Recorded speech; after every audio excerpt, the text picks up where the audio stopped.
ఖమ్మం జిల్లా కొణిజర్ల మండల కేంద్రంలో జాతీయ రహదారిపై మొక్కజొన్న రైతులు ఆందోళన చేపట్టారు. 15 రోజులుగా కళ్లాల్లో ఉన్న మొక్కజొన్న కొనుగోలు చేయడం లేదని ఆవేదన వ్యక్తం చేశారు. లారీల కొరత అధికంగా చూపిస్తూ ఆలస్యం చేస్తారని విమర్శించారు. సరిపడా గండి సంచులు ఇవ్వటలేదని ఆగ్రహం వ్యక్తం చేశారు. రాస్తారోకోతో వాహన రాకపోకలకు అంతరాయం కలిగింది.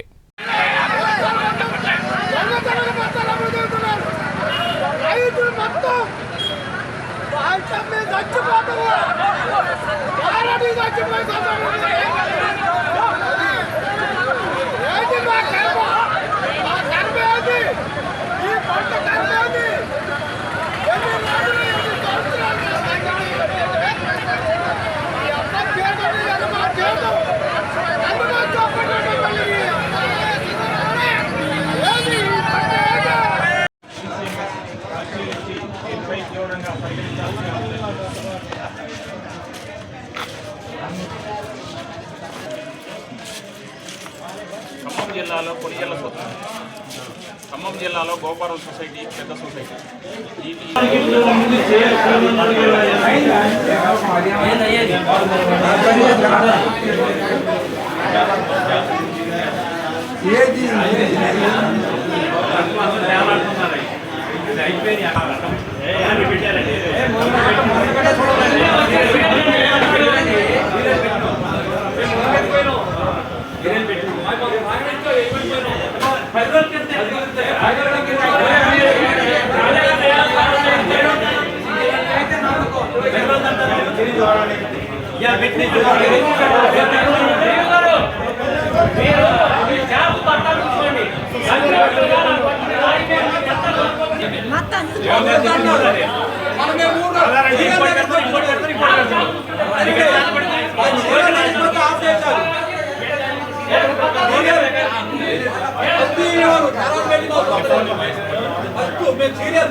సొసైటీ అతిపెద్ద సొసైటీ. దీంట్లో ఈ సొసైటీలో ఉన్న రైతులు వరి పొలాలు మొక్కజొన్న మీద ఎక్కువ మంది ఆధారపడి ఉన్నారు. ఒక 15 రోజుల నుంచి మొక్కజొన్న రైతుకి చేతికి వచ్చింది. ప్రతి ఒక్క ఊర్లో 10 నుంచి 15 బస్తా కాటాలు వేసి ఉన్నాయి. ఇది గోపారం సొసైటీకి 40 నుంచి 50,000 బ్యాగ్స్ అనాధికారిక లెక్కల ప్రకారం దిగుమతి అయినాయి అని అనాధికారిక లెక్కల ప్రకారం. అది 50,000 దాటి ఉండొచ్చు, 50,000 లోపు ఉండొచ్చు. కానీ ఈ గన్నీ బ్యాగ్స్ ఎవరికి పోయినాయి, ఎవరికి పోయినాయి అనేది పరిగణ. సాయంత్రానికి గన్నీ బ్యాగ్స్ వస్తున్నాయి, పొద్దున గన్నీ బ్యాగ్స్ వస్తున్నాయి గోడాంలో. దీంట్లో ఉన్న ప్రతి ఒక్కళ్ళు అధికారే. ఎవరు వాళ్ళని అడగమంటారు, వీళ్ళని అడగమంటున్నారు. దీనికి ఒక హెడ్ ఏది, దీని మీద ఒక ప్రత్యేక అధికారి లేడు. గన్నీ బ్యాగ్స్ అడిగితే వాళ్ళ పేరు చెప్తారు, వీళ్ళ పేరు చెప్తారు. కానీ ఈ గన్నీ బ్యాగ్స్ ఈ విధంగా కంటే కూడా ప్రతి గ్రామ పంచాయతీ 2,000 3,000 వాళ్ళ ఊరు స్థాయి తగ్గట్టు వాళ్ళ రెవెన్యూ పరిధిలో వాళ్ళ ఊరికి తగ్గట్టు వాళ్ళ గన్నీ బ్యాగ్స్ ఇచ్చుకుంటారు. వాళ్ళు 20 ఇచ్చుకుంటారా 30 ఇచ్చుకుంటారా లేదా ఆ గన్నీ బ్యాగ్ ఒక ఊరికే న్యాయం చేసే వాళ్ళు 10 ఊళ్ళో న్యాయం చేయాలి కదా. అన్ని ఊళ్ళో సన్నకారు పెద్ద ఇద్దరు రైతులు ఉంటారు. ప్లస్ ఇంకోటి ఏంటంటే లారీలు ఈ గన్నీ బ్యాగ్స్ ఏ ఊరికైతే పోతున్నాయో వాళ్ళకే లారీలు కూడా వాళ్ళకే పోతున్నాయి.